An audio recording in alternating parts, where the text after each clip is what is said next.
নমস্কাৰ 24 লাইভ চাই থকাৰ বাবে ধন্যবাদ আৰু এই মুহূৰ্তত লৈ আহিছো এটা বিশেষ খবৰ।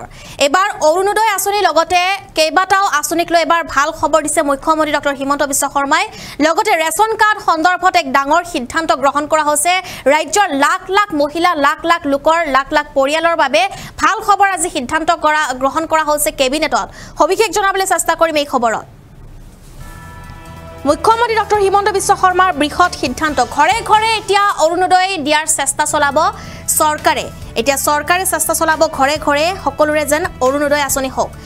ইয়াৰ বাবে গঠন কৰা হ'ব বিশেষ কমিটি এখন গঠন কৰা হ'ব। ঘৰে ঘৰে অৰুণোদয় আঁচনি দিয়াৰ চেষ্টা চলাব চৰকাৰে আৰু কমিটিৰ পৰামৰ্শ মতে প্ৰস্তুত কৰা হ'ব তালিকা।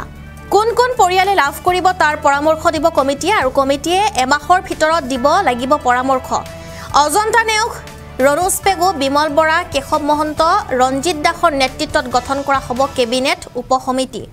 ৰেচন কাৰ্ডক লৈও বৃহৎ সিদ্ধান্ত ৰাজ্য চৰকাৰৰ। 15 লাখ লোকে নতুনকৈ পাব ৰেচন কাৰ্ড। 15 লাখকৈ লোকক দিয়া হ'ব নতুনকৈ ৰেচন কাৰ্ড অৰুণোদয় আঁচনিক লৈ এয়া কেবিনেটত আজি বৃহৎ সিদ্ধান্ত গ্ৰহণ কৰা হৈছে আৰু যিহেতু নিৰ্বাচনৰ পাছত এয়া প্ৰথমবাৰৰ বাবে কেবিনেটত বৈঠক আৰু এই বৈঠকত এবাৰ অসমৰ লোকৰ বাবে ৰাজ্যৰ দৰিদ্ৰ পৰিয়ালৰ লোকৰ বাবে ভাল খবৰ দিয়া হৈছে। বহুতো যেটো সিদ্ধান্ত গ্ৰহণ কৰা হৈছে, কেইবাটাও সিদ্ধান্ত আজি গ্ৰহণ কৰা হৈছে এই দুখীয়া দৰিদ্ৰ পৰিয়াল লোকৰ বাবে। কমিটি এখন গঠন কৰা হ'ব, বিশেষ কমিটি এখন গঠন কৰা হ'ব আৰু এই কমিটিৰ পৰামৰ্শ দিয়া হ'ব। কমিটিয়ে এমাহৰ ভিতৰত দিব লাগিব পৰামৰ্শ আৰু এই পৰামৰ্শ মতে সিদ্ধান্ত গ্ৰহণ কৰা হ'ব। ইয়াৰ বাবে গঠন কৰা হ'ব বিশেষ কমিটি আৰু এই কমিটিত থাকিব বহুকেইজন নেতা, বহুকেইজন মন্ত্ৰী থাকিব বুলি জানিব পৰা গৈছে।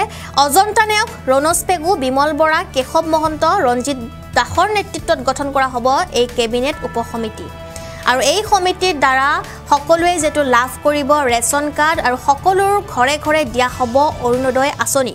ৰেচন কাৰ্ডক লৈও এক বৃহৎ সিদ্ধান্ত ৰাজ্য চৰকাৰৰ, কিয়নো 15 লাখকৈ নতুন লোকে পাব ৰেচন কাৰ্ড। যিসকলৰ ৰেচন কাৰ্ড নাই তেওঁলোকে এতিয়া আবেদন কৰক, কিয়নো 15 লাখকৈ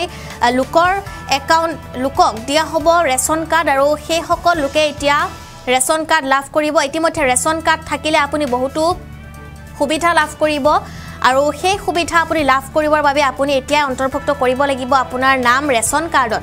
15 লাখকৈ লোকক দিয়া হ'ব নতুনকৈ ৰেচন কাৰ্ড আৰু এই ৰেচন কাৰ্ড এতিয়া সকলোকে দিয়া হ'ব, কিয়নো ৰেচন কাৰ্ড পালে আপুনি বহুতো সুবিধাৰ সন্মুখীন হ'ব লাগিব আৰু এই কথা যে উল্লেখ কৰিছে মুখ্যমন্ত্ৰীয়ে।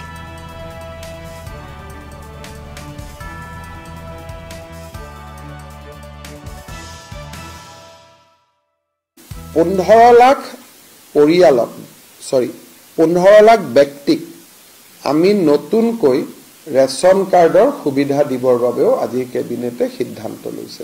মূলতঃ কেবিনেট ডিচিশন এইখিনিয়ে কেবিনেট ডিচিশন আছিল, যিখিনি আমি মূলতঃ কেবিনেট ডিচিশন লৈছিল। ফাইনেলি 15 লাখ পৰিয়ালক 15 লাখ ব্যক্তিক আমি নতুনকৈ ৰেচন কাৰ্ডৰ সুবিধা দিবৰ বাবেও আজি কেবিনেটে সিদ্ধান্ত লৈছে। মূলতঃ কেবিনেট ডিচিশন এইখিনিয়ে কেবিনেট ডিচিশন আছিল, যিখিনি আমি মূলতঃ কেবিনেট ডিচিশন লৈছিল।